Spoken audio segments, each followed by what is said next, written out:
FM with DJ Chini. Dear Max FM, itago niyo na lang po ako sa pangalang Posh.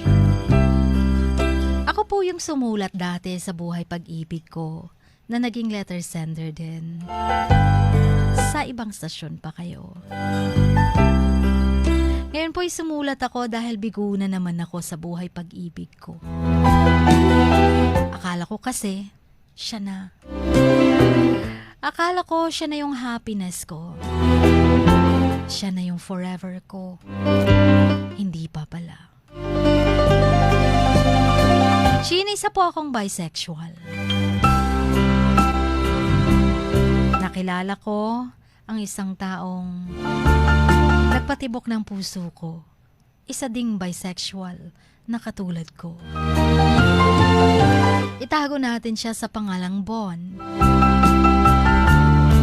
Nagkakilala po kami at naging kami agad.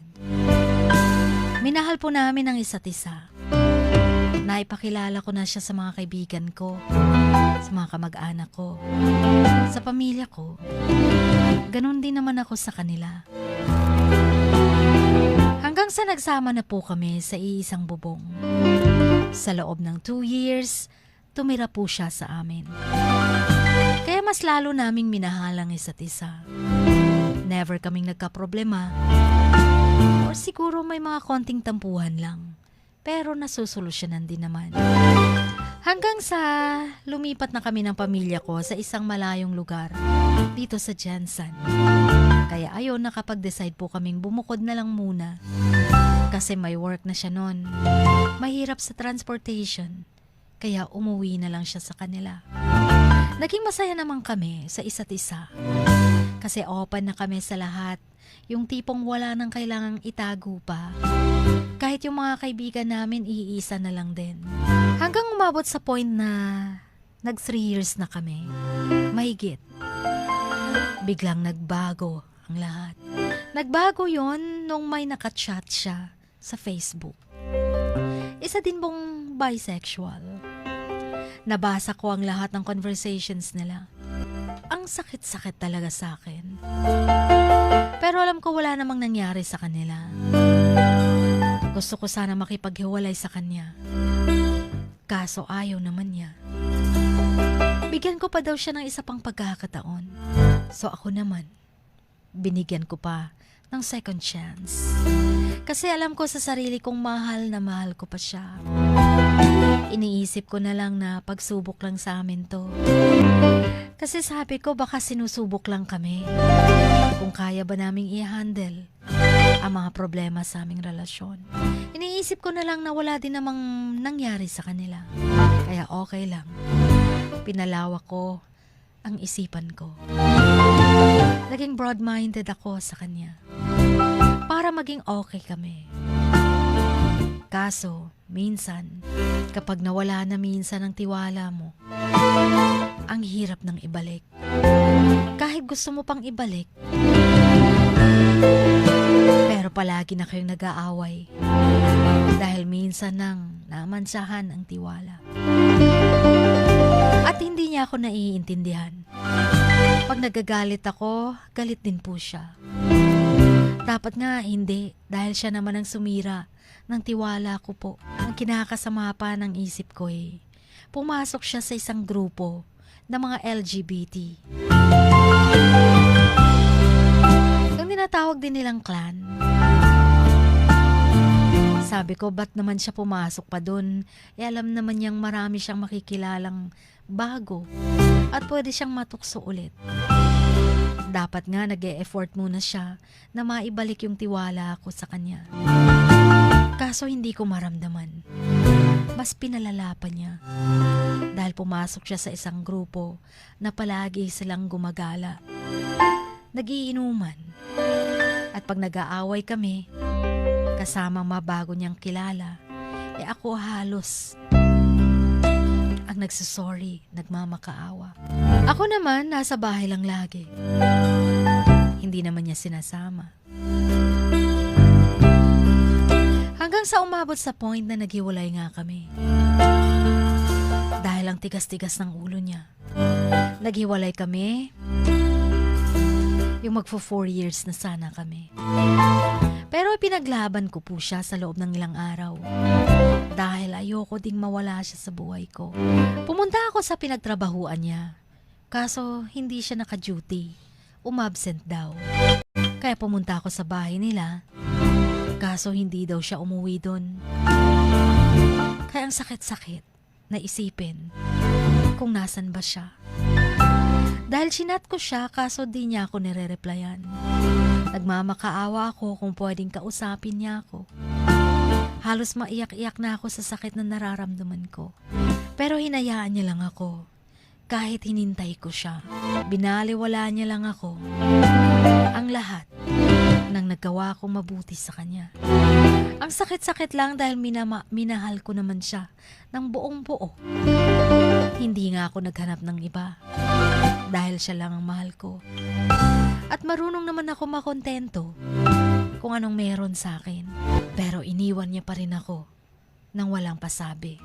Hanggang tinanggap ko na lang sa sarili ko na siguro tama na. Hindi na sapat. Kaya yun, Chin, nag-decide akong mag-move on. Kahit di ko alam kung saan ako mag-uumpisa. At paano buuin ang sarili ko. Ginawa ko sa loob ng 3 months, hindi na rin ako nagparamdam sa kanya. Hindi na rin naman siya nag-reach out sa akin. Kahit na deep inside, umaasa pa rin ako na baka pwede pa. Lahat iniwasan ko. Pamilya niya, mga kaibigan namin, dahil gusto ko ngang mag-move on na. Ayokong makarinig ng tungkol sa kanya dahil nasasaktan lang ako. Hanggang sa nasa stage na ako ng almost moving on na po, nang bigla siyang nagparamdam sa pinsan ko. Chinat niya ang pinsan ko kung kumusta na daw ako. Gusto niya daw magkaayos kami dahil hinahanap na daw ako sa kanila ng pamilya niya. At sa tuwing hinahanap daw ako, wala daw siyang masabi. Hindi niya raw ako may message dahil naka-block raw siya. Sinabi niya lahat ng pinsan ko. Bigla akong napaisip, bakit pa siya nagparamdam kung saan malapit na ako maging okay? Siguro nga nakonsensya sa ginawa niya. Iniwan ba naman ako ng walang pasabi? Inisip ko talaga na ilang weeks kung kakausapin ko pa ba siya. At nakapag-decide din akong kausapin na siya. At tinanong din sa chat na kung anong bang sasabihin niya. Reply niya, gusto niya raw humingi ng sorry sa lahat ng mga nagawa niyang mali sa akin. Kung pwede daw maging kaibigan na lang daw kami ulit. Nalilito ako nun, Chin. Kung anong pwede kong gawin kasi mahal ko pa siya. Kaya sinabi ko sa kanya na magkita na lang kami in person para at least mas okay na makapag-usap ng personal. So ayun nga, nagkita kami ulit sa loob ng 3 months na wala ang lahat ng communication. Sobrang na-miss namin ang isa't isa. Niyakap niya ako ng mahigpit at ganun rin ako. Sobrang iyak niya. Humingi siya ng tawad sa akin, kaya pinatawad ko na rin siya. Mahal ko pa eh. Na-miss niya raw ako ng sobra. Kaya tinanong ko siya, na gusto mo pa bang maging tayo ulit? Sagot naman niya, pwede pa? Oo naman. Kaya naging okay kami. Nagkabalikan kami. Umasa ako at nag-assume dahil akala ko'y magiging okay na kami. Nararamdaman ko namang mahal niya pa ako. Dahil sa mga pinapakita niya. At dahil bago kami umuwi sa kanila, nagbanding muna kami ng mga friends namin. Dahil matagal din kaming di nakita ang mga kaibigan namin. Doon ako umuwi sa kanila, Chin. Para makita ko rin ang pamilya niya. Dahil na-miss ko na rin sila. Sobrang close ko kasi sa kanila. Parang pangalawang pamilya ko na rin sa kanila eh. At welcome ako masyado. At kaya ayun, kinaumagahan napansin kong parang may iniisip siya. Para habang sobrang lalim. At napansin ko talaga. Kaya tinanong ko siya, may problema ba? Pero ayaw niyang magsalita. Anong problema mo? Pero ayaw niya pa rin magsalita, Chin. Pinilit ko siya kasi nga nag-worry na ako sa kanya. Hanggang sinabi ko na, tungkol ba yan sa atin? Pero wala pa rin siyang imik. Kaya napaisip talaga ako at kinabahan. Tinanong ko siya na akala ko'y okay na tayo. Sabi niya, sumagot siya habang umiiyak. Akala ko rin, shucks, ang sakit, Chin. Nung narinig ko yung sinabi niya, biglang sumakit ang puso ko. Tinanong ko ulit siya kung may syota na ba siyang iba. Pero sabi niya wala naman. So sabi ko, ano pala? May na-inlavan ka na bang iba? Pero hindi siya nakapagsalita. Umiyak siya ng umiyak at sabi niya sa akin, sorry. Nagsusorry talaga siya at sobrang sakit. Silence means yes. So alam na. Grabe. Sinabi ko sa kanya dapat sinabi mo nung nagkita tayo para hindi na tayo nagkabalikan pa. Kung ganyan lang naman ang feelings mo kasi nasasaktan mo ko ulit. Dapat sinabi mo para di na ako umasa pa. Hindi na ako nag-assume ng ganito na magiging okay pa tayo. Pero puro sorry lang ang sinabi niya. Umiiyak. Nagsasorry. Sabi ko sa kanya, paano na ako ngayon? Paano ko buuin ang sarili ko ulit? Na nagawa ko na sana. Kaso nag-look back ako. Paano na ako nito ngayon? Habang umiiyak ako. Sabi mo mahal mo pa ako. So lahat pala ng yon di na totoo. Ang sagot niya, Chin, oo, mahal pa naman kita. Umiiyak pa rin siya. Pero ang sagot ko, hindi yan totoo. Di pwedeng mahal mo ko tapos nahuhulog na pala loob mo sa iba. Hindi siya nakapagsalita, Chin. Umiiyak pa rin siya. Nung tiningnan ko siya, nahawa ko sa kanya. Kasi parang nahihirapan siya sa sitwasyon. Kaya niyakap ko na lamang siya. At niyakap niya na rin ako. Habang umiyak kaming dalawa, sinabi ko sa kanya kung saan ka masaya, dun ka. Sundin mo yung puso mo. Huwag mong pigilan. Para hindi ka mahirapan. Handa naman ako magparaya. Para sa'yo. Kasi ganun kita kamahal. Kahit masakit sa akin, masakit sa akin ang ginawa mong pagpapaasa for the second time around. Chin, anong gagawin ko? Sabi niya kasi sa akin, sorry talaga. Ayoko na kasing masaktan pa kita. Pero sabi ko sa kanya, nasaktan mo na nga ako eh. Sana sinabi mo na. Para hindi na tayo nagkabalikan pa. Matatanggap ko naman yun. Dahil wala ka namang kasalanan eh. Kung nahulog ka na sa iba, dahil nagkahiwalay naman tayo nun. Ang sa akin lang, sana di mo ako pinaasa. Dahil alam mo namang mahal na mahal pa kita. At walang nagbago. Kahit wala na tayo, never ako naghanap ng iba para ipagpalit ka or para palitan ka sa puso ko. Kasi mahal pa kita. Pero bakit mo ako ginaganito? Ano bang nagawa akong kasalanan sa'yo? Sana hinayaan mo na lang akong sumaya din. Sana hindi ka na lang nagparamdam sa pinsan ko. Kung ganyan lang pala ang feelings mo. Okay naman sana ako eh. Okay na sana ako dahil nakaya ko sa loob ng 3 months na wala ka na. Pero kaso bumalik ka pa. Napatanong ako, Chin, ano bang kulang sa akin? Ano bang problema sa akin? Sagot niya, wala kang problema. Ako ang may problema. Sorry talaga, hindi ko sinasadya. Akala ko kasi magiging okay pa tayo. Kaso parang hindi na. iyak ko, Chin. Niyakap ko siya dahil alam ko yun na yung huli.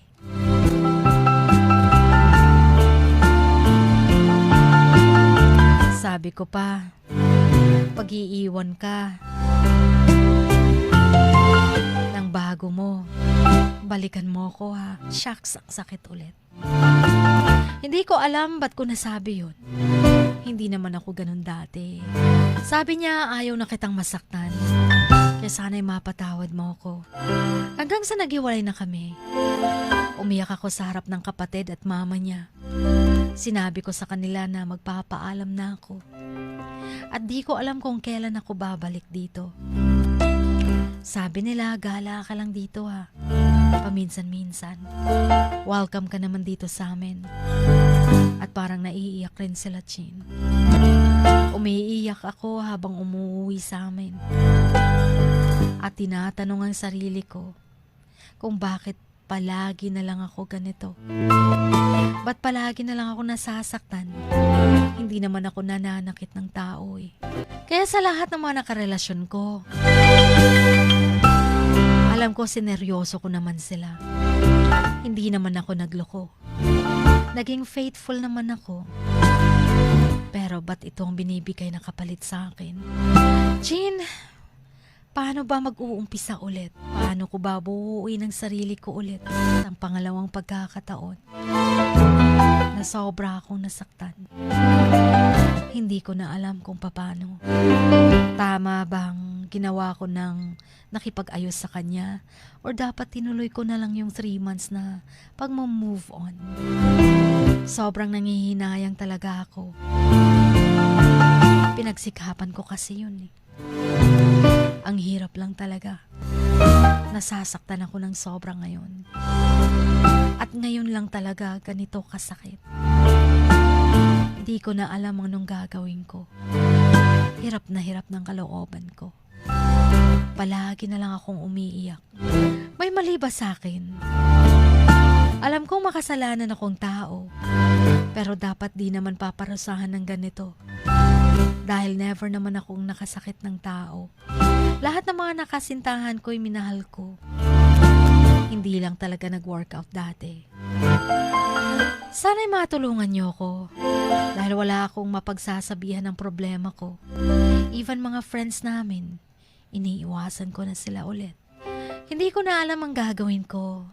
At back to zero na naman ako. Hanggang dito na lamang. Pasensya na sa haba ng kwento ko. Ang inyong kamaks, Posh.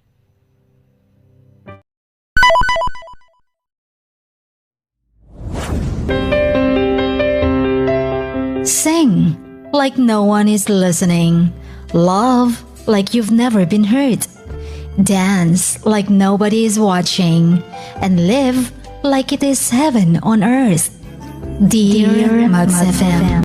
Dear Max FM with DJ Chini. Samahan si DJ Chini tuwing 1:00 hanggang 3:00 ng hapon, Lunes hanggang Biyernes sa Dear Max FM. Dear Max FM with DJ Chini. Ipadala na ang sarili niyong kwento, matuto ng leksyon at gawin itong inspirasyon. Dear Max FM with DJ Chini.